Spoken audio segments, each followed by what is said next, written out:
தமிழகத்தில் கிராமப்புற கோவில்களில் திருவிழாக்களில் வித்தியாசமான பழக்க வழக்கங்களும் வினோத வழிபாடுகளும் பாரம்பரியமாக கடைபிடிக்கப்பட்டு வருகிறது.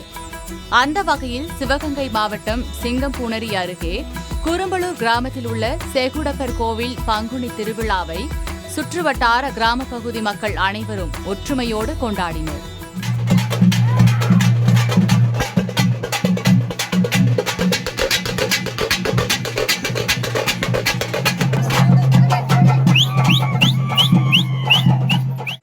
திருவிழாவின் சிறப்பம்சமாக வேண்டுதலை நிறைவேற்றி தந்த ஐயனாருக்கு வேடமிட்டு பக்தர்கள் நேர்த்திக்கடனை செலுத்தியதும் உடலில் வைக்கோல் சுற்றியும் சேறு பூசியும் நேர்த்திக்கடனை நிறைவு செய்தனர்.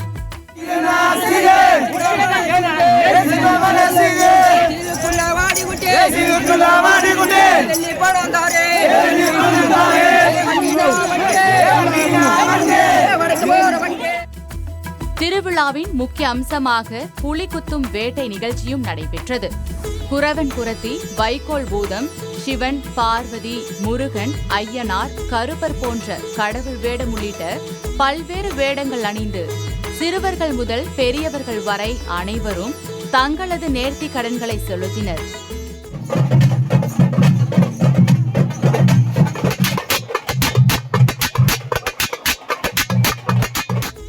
கோவில் முன்பாக ஆடி பாடி பூசாரியிடம் ஆசி பெற்ற பக்தர்கள் ஒருபுறமும், மாவிளக்கு வைத்தும் கரும்பு தொட்டில் கட்டியும் வழிபாடு நடத்திய பெண்கள் மறுபுறமும் என திருவிழாவே களை கட்டியது.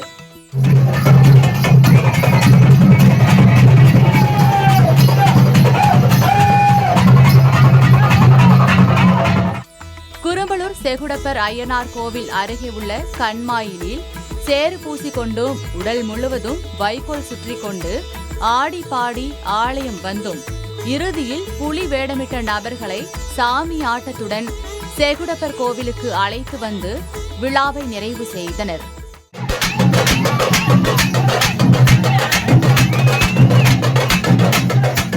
மழை பெய்து விவசாயம் செழிக்கவும் குடும்ப உறவுகள் மேம்படவும் நினைத்த காரியம் கைகூடவும் இது போன்ற வினோதமான வித்தியாசமான பழக்க வழக்கங்களை கடைபிடித்து வருவதாக குரும்பலூர் கிராம மக்கள் தெரிவிக்கின்றனர்.